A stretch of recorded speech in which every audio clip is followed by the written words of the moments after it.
Have you ever noticed how easy it is to blame the world when life isn't going the way you hoped? We point to circumstances, to other people, to timing, anything but ourselves. But here's the uncomfortable truth: nothing changes until you do. The Stoics believed that freedom doesn't come from controlling the world outside, but from mastering the world within. Imagine if, instead of waiting for life to fix itself, you decided today to take radical ownership of every choice, every action, every moment. How different would your life look a year from now if you stopped handing away your power? If you're done drifting through life, it's time to take the wheel. Subscribe, not just to this channel, but to your own discipline, your own clarity, your own growth. Every step toward mastery is a step toward becoming who you were meant to be. And that journey starts now. People love to believe that success belongs to the gifted. It's comforting to think that some people were simply born with something special the rest of us can't reach, as if their lives were written in the stars and ours were left to wander in the dust. But if you look closely, that belief is nothing more than an illusion. It is a story we tell ourselves to excuse our own lack of effort. The Stoics would remind us that talent is far less powerful than discipline, and discipline is available to everyone. A seed, no matter how rare or valuable, will never grow if it isn't placed in soil and watered. The same is true for you. The potential you admire in others isn't magic. It's effort stacked on effort, day after day, often in silence when no one is watching. What makes this illusion dangerous is how easily it becomes a cage. When we convince ourselves that talent is destiny, we quietly surrender before the battle even begins. Think about how many times you've looked at someone's success and said, "They're just lucky, they're just gifted." That thought feels safe, doesn't it? Because if success is only about natural ability, then you don't have to hold yourself accountable for the work you haven't done. You don't have to ask why you've avoided the discomfort of discipline. But every time you choose that excuse, you trade the possibility of growth for the comfort of surrender. And the truth is, comfort has never created greatness. Seneca once said, "Luck is what happens when preparation meets opportunity." What he meant is that those who look lucky are usually the ones who prepared, often for years, while the rest of the world looked away. Carl Jung believed that each of us carries more within us than we often allow ourselves to see. He wrote, "Your vision will become clear only when you can look into your own heart. If you are waiting for proof that you are capable before you act, you will wait forever. Clarity doesn't come first. Action does. Once you begin, once you face the grind and the discipline, your vision sharpens. The illusion of talent fades, and you begin to see that what you thought was unreachable was simply neglected inside you, waiting to be cultivated. Every person you admire began uncertain, flawed, and ordinary. The difference is that they refused to stop. Think about the craftsmen who built cathedrals that took generations to complete. Most never saw the final masterpiece. They laid one stone upon another, trusting that the act of building was worth more than recognition. That's what discipline looks like in practice. You don't measure your worth by how gifted you are on day one. You measure it by how many times you return to the work, even when no one claps, even when the results come slowly. Epictetus taught that no man is free who is not master of himself. Freedom isn't in waiting for a talent you may never see. It's in mastering the choices you make each day, especially the smallest ones. So ask yourself, is it really true that you lack talent? Or is it that you have refused to nurture what you've been given? Every time you dismiss yourself with the thought that you aren't naturally gifted, you are watering the weeds of doubt while starving the seeds of your potential. There is no person alive who doesn't carry something worth cultivating. The difference is in who chooses to nurture it with action. If you rise early to practice your craft, if you persist through boredom and failure, if you refuse to quit when the results don't show, what looks like talent will grow. Others may call it natural, but you will know the truth. It was built, not born. The illusion of talent will keep you small if you let it. It will whisper that you can't, that others were chosen and you were not. But look deeper, and you will see that those who rise are rarely the most gifted. They are the most disciplined, the most consistent, the ones willing to pay the price of effort every single day. The world will always celebrate the outcome and call it talent. But you will know, if you choose the harder path, that it was forged through discipline, sharpened through resilience, and sustained by a simple decision, not to stop. And maybe that is where the true test lies. The question isn't whether you were born with enough talent. The question is whether you are willing to nurture the little you have until it becomes more than enough. Because greatness is not a gift, it is a responsibility. And if you take ownership of that responsibility, you will find that what once felt like limitation was the very thing that taught you how to grow. It's easy to speak about accountability when life feels calm. In theory, the word itself sounds strong, noble, and even inspiring. But when the alarm rings before dawn, when the tasks of the day stretch endlessly before you, when nobody is there to watch or applaud, that's when the real weight of accountability reveals itself. In those quiet moments, the shine of the word fades, and what remains is the raw question of whether you will follow through on the promises you whispered to yourself in easier times. True accountability is not glamorous. It's not a motivational quote on a wall or a quick burst of energy after hearing a speech. It is the grind of showing up when it would be simpler not to, the discipline of carrying the load no one else can carry for you. That heaviness is why so many people talk about accountability but never really practice it. It feels uncomfortable because it strips away excuses. You can no longer say, "I didn't have time," or "I wasn't given the chance," when the mirror asks you plainly, "Did you do what you said you would do?" Marcus Aurelius captured it with sharp simplicity. Waste no more time arguing what a good man should be one. In the same way, waste no more time debating what accountability should look like. Either you act or you don't. Either you honor your word or you betray it. There is no middle ground. And yet, this weight is not meant to crush you. It is meant to strengthen you. Think about lifting heavy stones. At first, the strain feels unbearable. But over time, the very act of carrying builds the muscle that makes the next stone easier. Accountability works in the same way. Every small act of follow-through, whether it's finishing the workout you didn't want to start or sending the report you promised, builds a deeper trust in yourself. You begin to realize that your word has weight and that realization is quietly life-changing. Because once you know you can depend on yourself, you stop waiting for permission from others. Still, there is a reason it feels so heavy. It demands more than action. It demands honesty. To be accountable means you cannot hide behind appearances. It means acknowledging where you fell short without disguise and choosing to try again. Seneca warned us that most men are not truly free because they live for the opinion of others.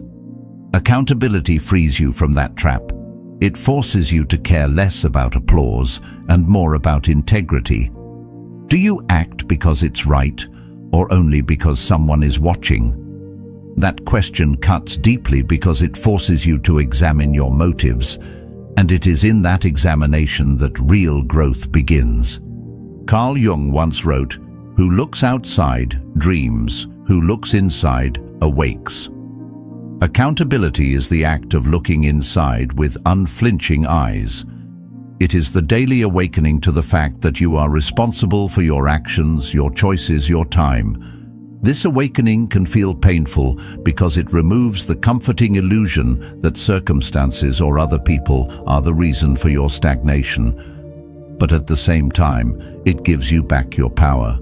If you are responsible, then you also have the power to change. The heaviness of accountability is also tied to its loneliness.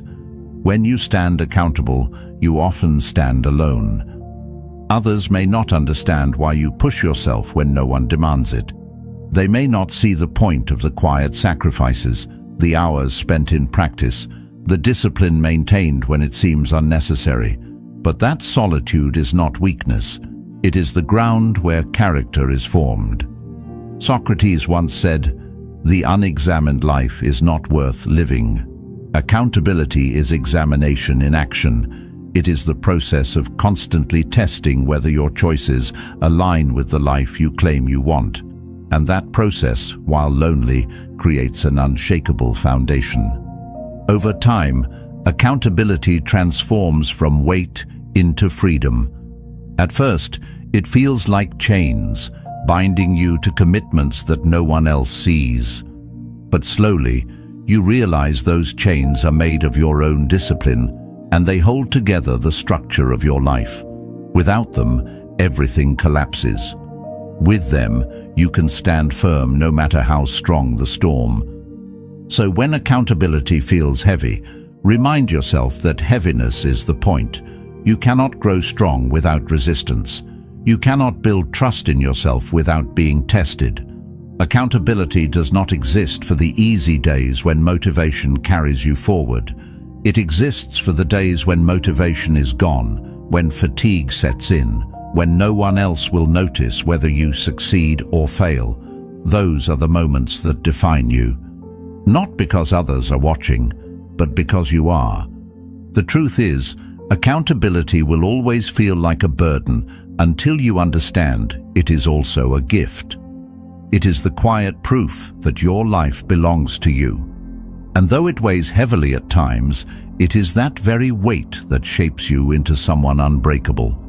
The question that remains is simple but piercing. When no one is watching, when the applause has faded, when it is only you and the choice before you, will you still act?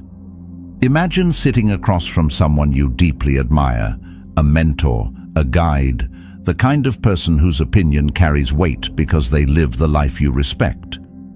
Now imagine laying out your entire week in front of them, hour by hour, choice by choice. No filters, no excuses, no explanations, just the raw truth of how you spent your time. Would you hold your head high, confident that your actions matched your ambitions? Or would you feel the sting of shame, shrinking under the quiet realization of how much of your life was given away to distraction, to delay, to things that do not truly matter? This is the mirror test. It is not about judgment from others, but about whether you can look at yourself without flinching. Time is the currency of life, and yet it is the one resource we spend most carelessly. Seneca wrote, "It is not that we have a short time to live, but that we waste much of it." The mirror test forces you to ask whether you've been a faithful steward of that resource or a careless spender. Every hour you waste is not just time lost, it is life lost. And once it slips away, it never returns. Most people think of accountability as holding themselves to tasks or goals, but in reality, it begins much deeper. It begins with the recognition that your time is your life, and how you spend it reveals what you truly value. The unsettling part of the mirror test is that it doesn't let you hide behind your words. It doesn't care about your intentions or the promises you made to yourself. It only reflects what you actually did.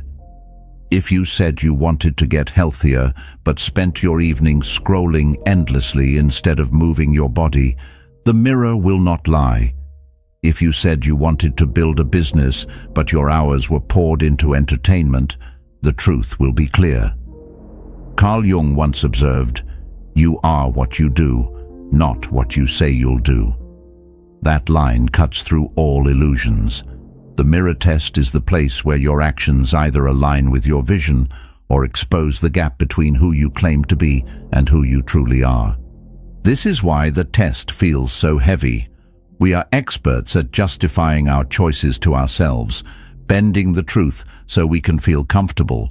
We tell ourselves that rest is deserved when it is really avoidance, that tomorrow will be different when tomorrow is only a repeat of yesterday. But the mirror does not accept excuses. It only reflects what is. And that reflection can either be a source of pride or a source of discomfort. Both are valuable because one encourages you to continue and the other forces you to change. Imagine for a moment that you had to explain every decision of your day to someone you deeply respect. Would you feel comfortable saying, "I spent 3 hours lost in meaningless distraction," or "I gave up when things got difficult"? The thought of that conversation is uncomfortable, but that discomfort is precisely the point.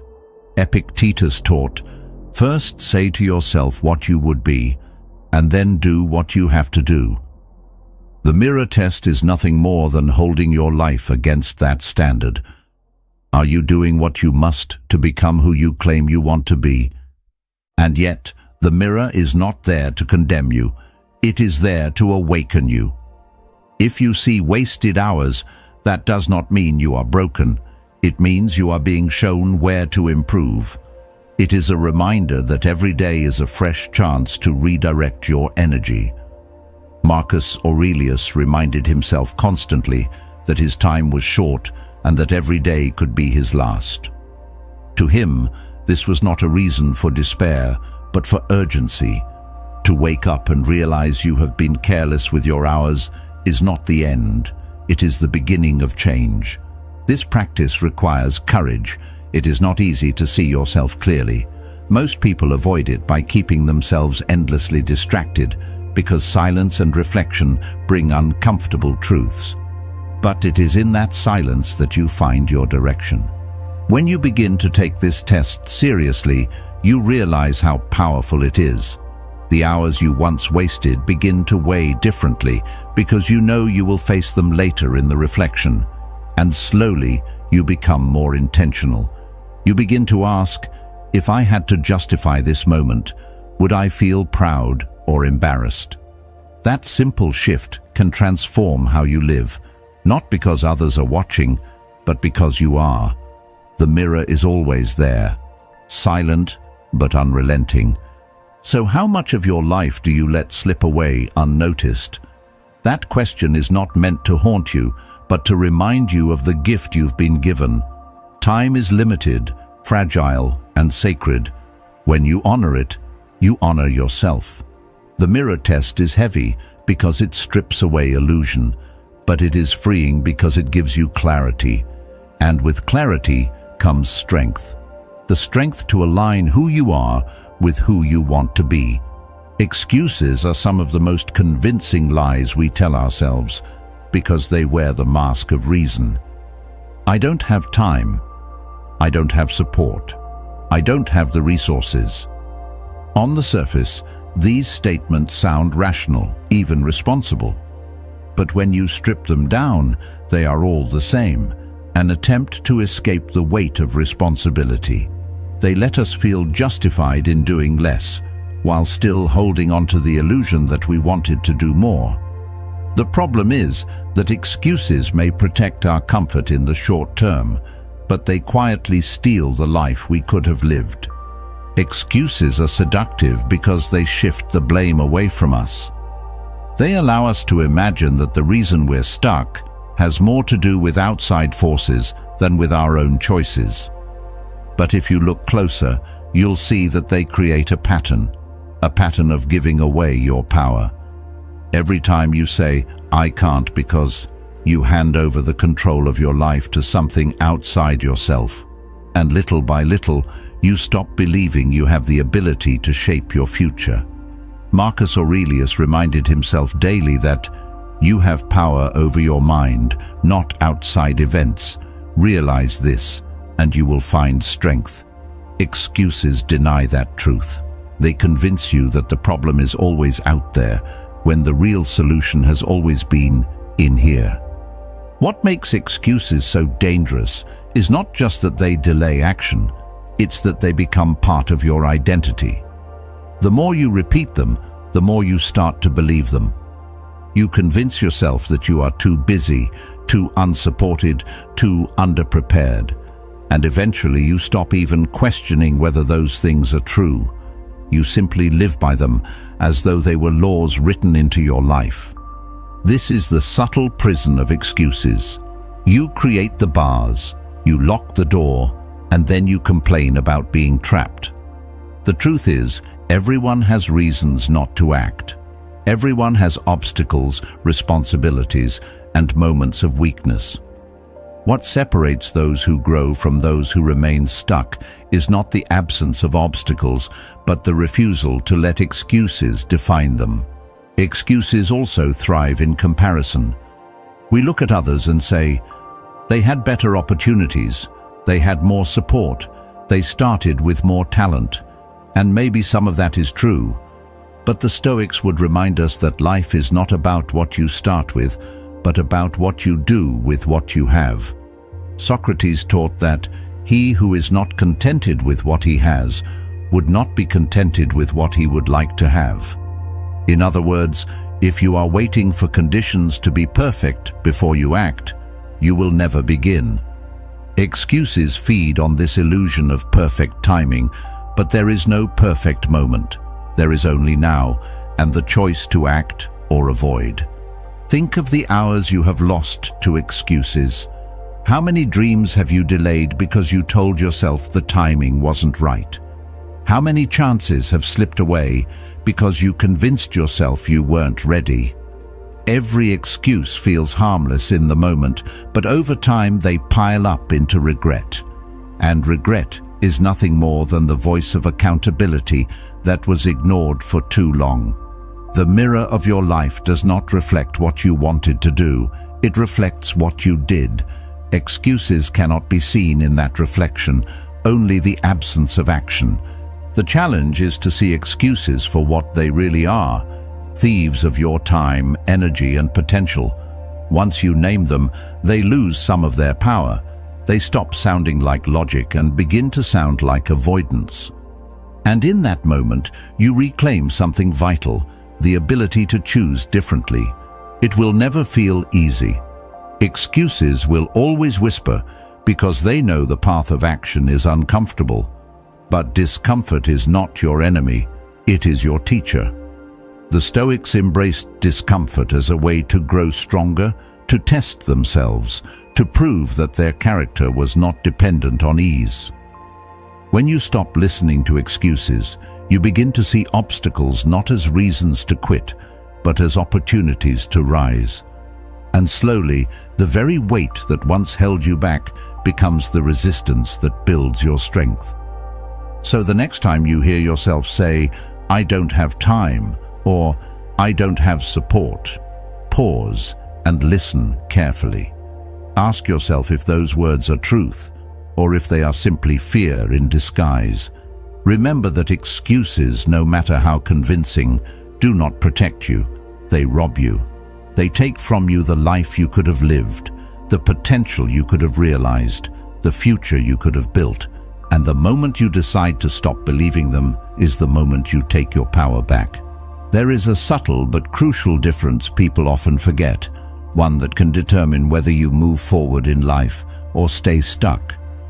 That difference is between shame and disappointment. Shame whispers that you are broken, that something is wrong with you at your core, that you will never be enough. Disappointment, on the other hand, simply tells you that you fell short this time. Shame is heavy and paralyzing. Disappointment, though uncomfortable, can be the spark that fuels growth. And yet most of us confuse the two, punishing ourselves when we should be learning, drowning in self-pity when we should be adjusting our path. The Stoics would remind us that our mistakes are not proof of our worthlessness, but opportunities to refine our character. Marcus Aurelius wrote, "If you are distressed by anything external, the pain is not due to the thing itself, but to your estimate of it, and this you have the power to revoke at any moment." Shame takes a mistake and interprets it as proof of your inadequacy. Disappointment takes that same mistake and interprets it as a lesson.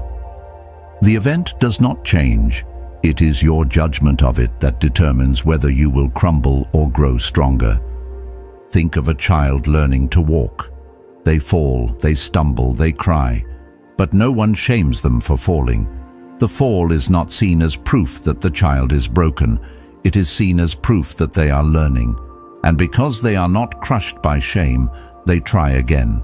In time, they walk, they run, they explore the world. Now consider how harshly we treat ourselves as adults. One failure, one missed opportunity, one rejection, and we collapse into shame, convincing ourselves that the fall means we are unworthy. But what if we looked at ourselves with the same patience we give to a child? What if we allowed disappointment to be the guide that pushes us forward instead of letting shame chain us to the ground?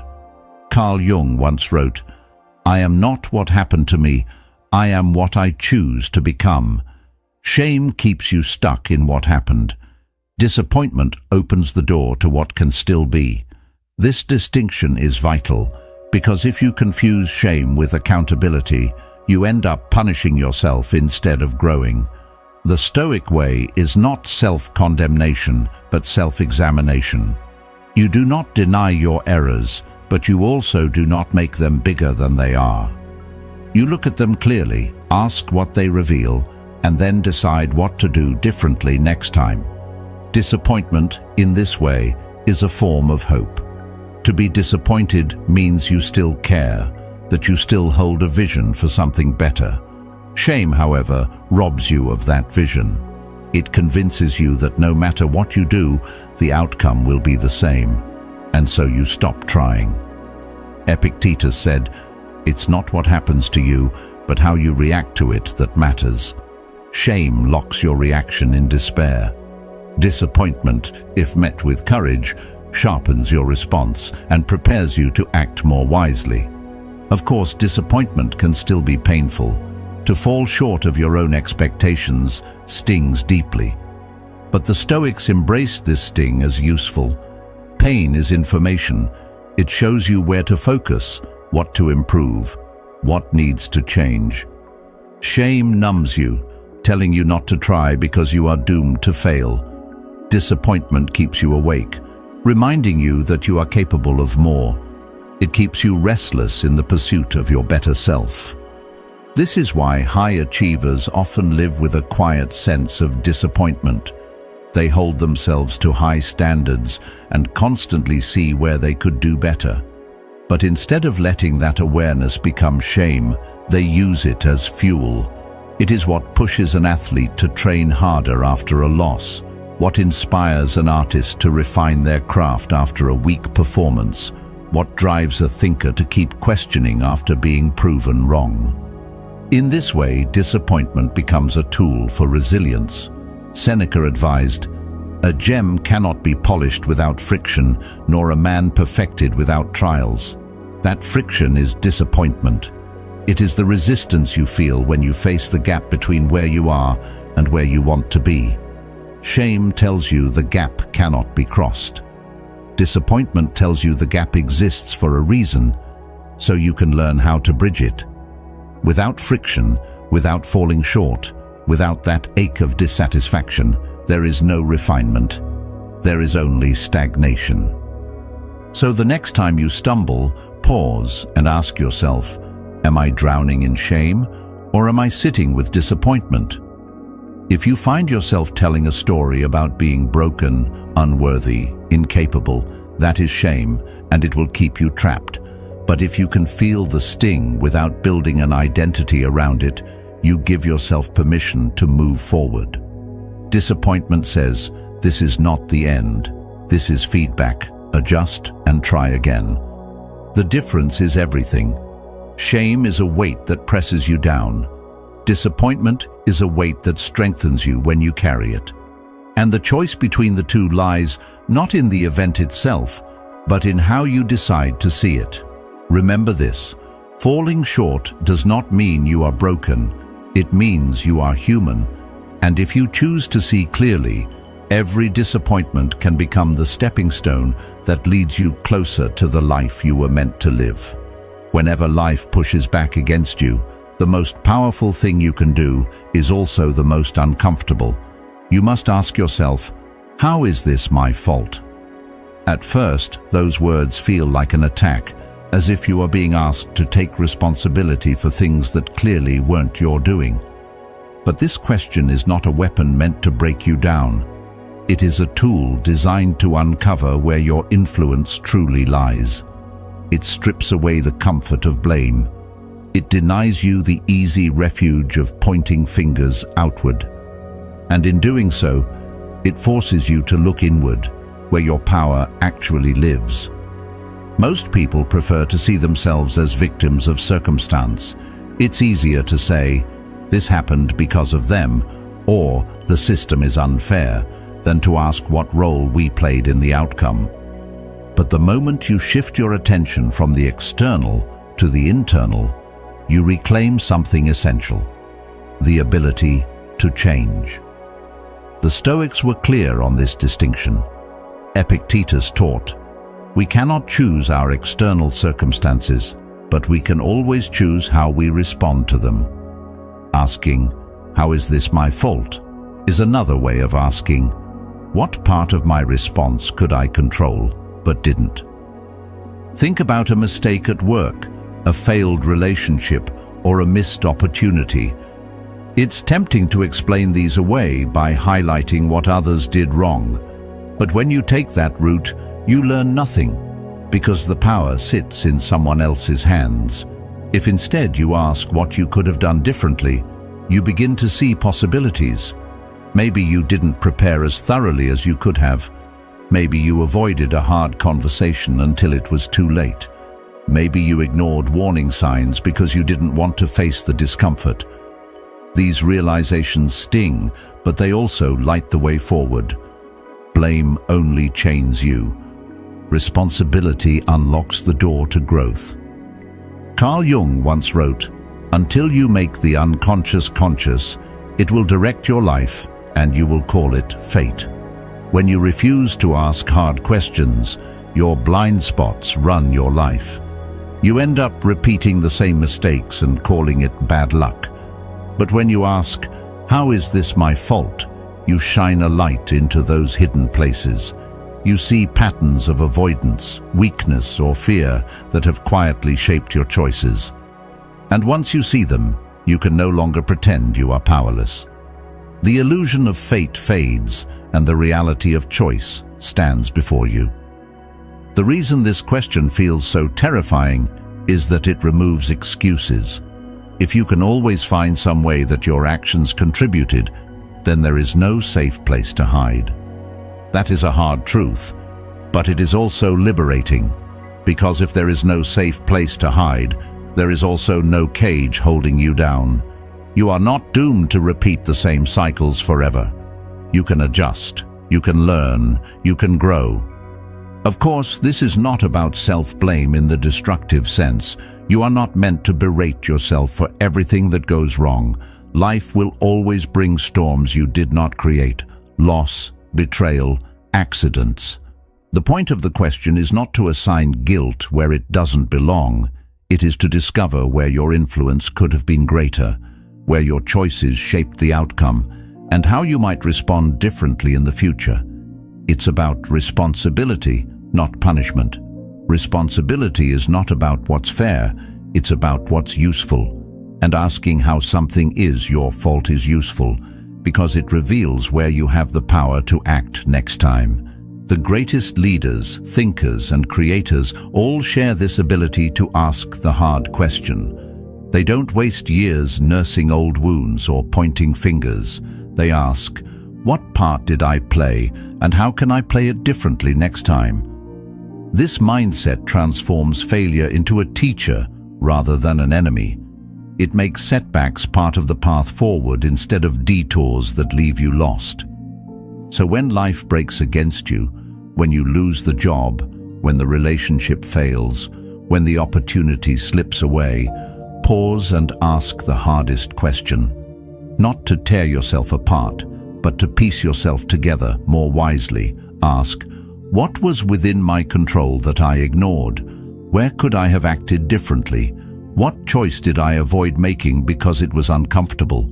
The answers are rarely easy, but they are always valuable, because they reveal that even when life feels overwhelming, you are never completely powerless. In the end, the hardest question is also the most freeing. It challenges you to stop seeing yourself as a victim and start seeing yourself as a participant in your own life.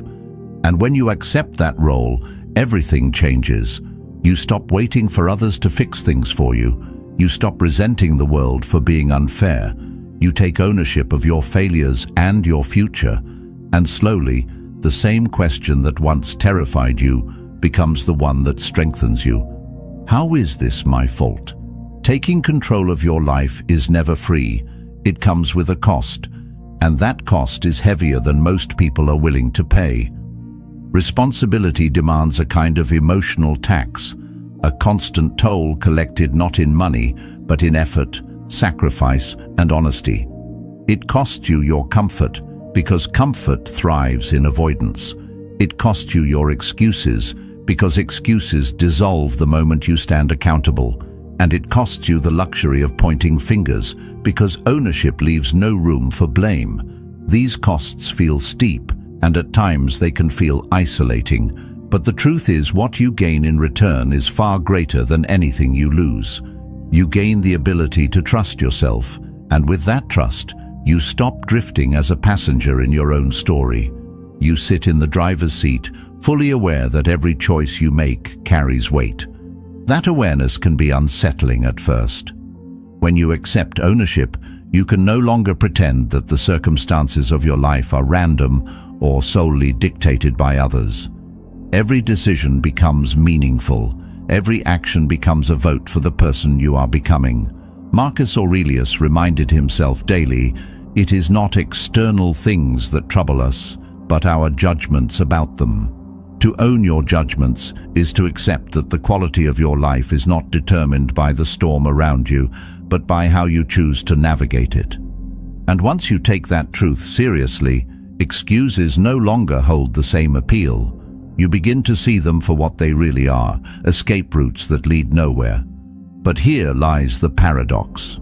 The cost of ownership is heavy, and yet, without paying it, you carry a weight that is far heavier.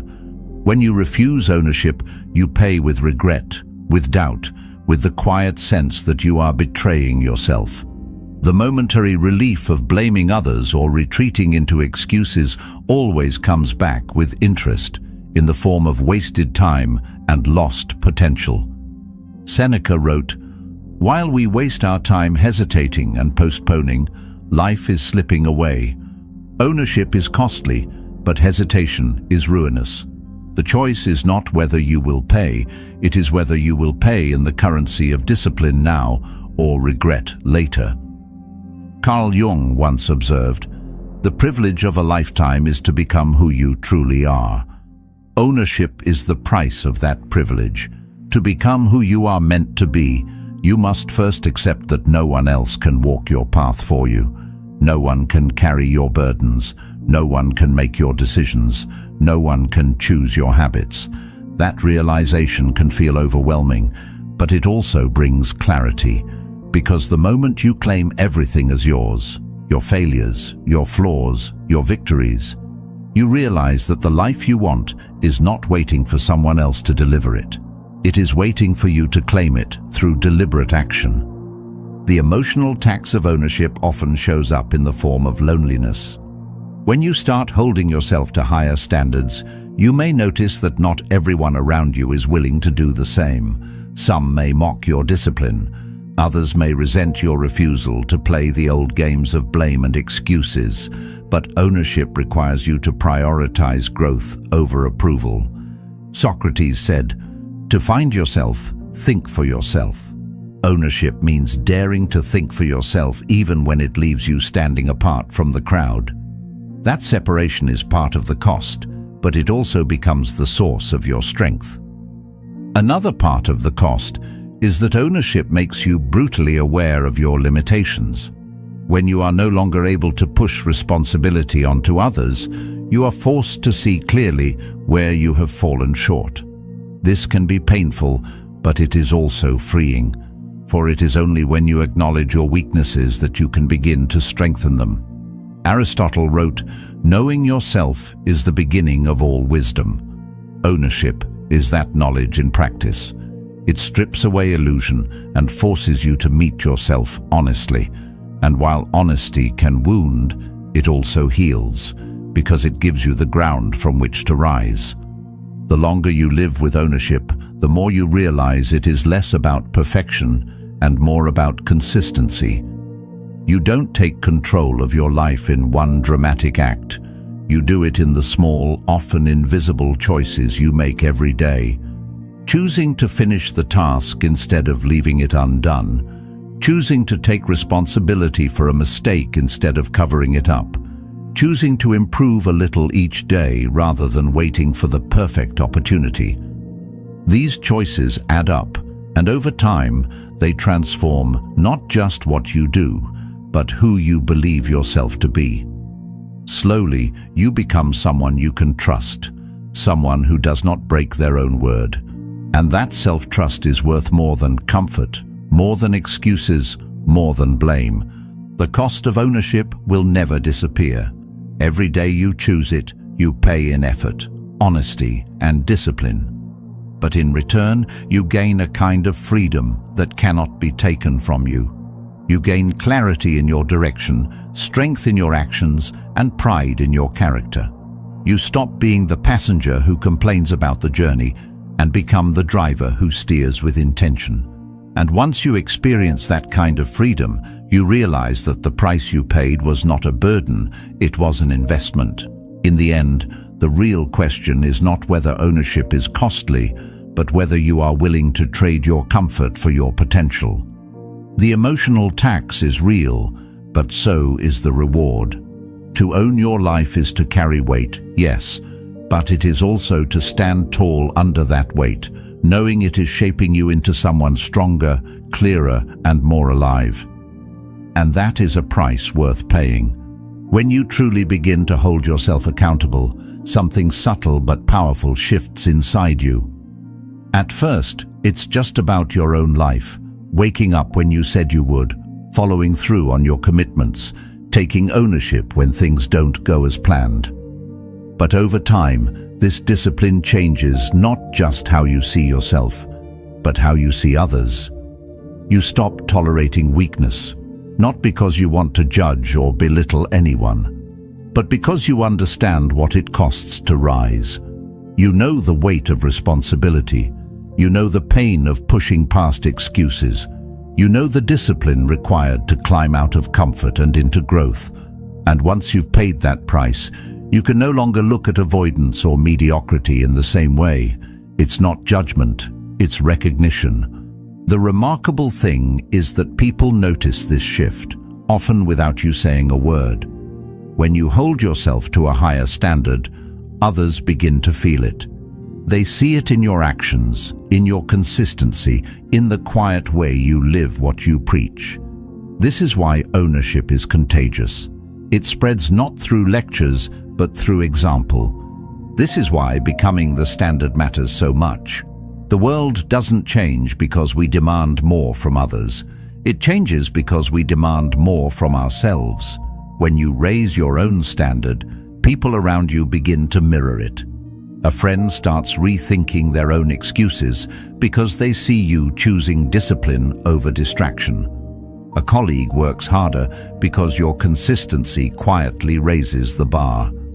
Even within your family, your example sets a tone that words alone could never achieve. Leadership, in the truest sense, begins here, not with authority, but with ownership. Of course, becoming the standard carries a cost. People will resist you at first. Some will criticize, others may pull away. Accountability threatens those who are not ready to face themselves. But here again, the Stoics offer clarity. Epictetus said, "Don't explain your philosophy, embody it. If your standard unsettles others, let it. Your role is not to lower yourself for their comfort, but to live in a way that calls them upward. You cannot force anyone to rise, but you can refuse to step down, and in time, the very people who once resisted may begin to admire or even follow the path you've chosen. When you take responsibility, when you awaken to your own power, you become more than just another person drifting with the crowd. You become a standard, a measure against which others naturally weigh themselves, and this does not mean perfection. It means honesty, integrity, and a refusal to abandon the responsibilities that make life meaningful. Awakening is not about doing everything flawlessly, but about facing life consciously, without excuses or illusions. The more you embrace this, the more you realize that responsibility is not only personal, it is social. Your actions ripple outward. By living with ownership, you unconsciously give others permission to do the same. When they see you holding yourself accountable, they begin to wonder what might be possible if they did too. In this way, you don't just change your own life, you begin to reshape the culture around you. Seneca once said, "Associate with people who are likely to improve you." When you become the standard, you are that person for others. You are the one whose presence lifts rather than drags down, whose example pushes rather than excuses. And yet, the work never ends. Becoming the standard isn't about reaching a point where you are beyond failure.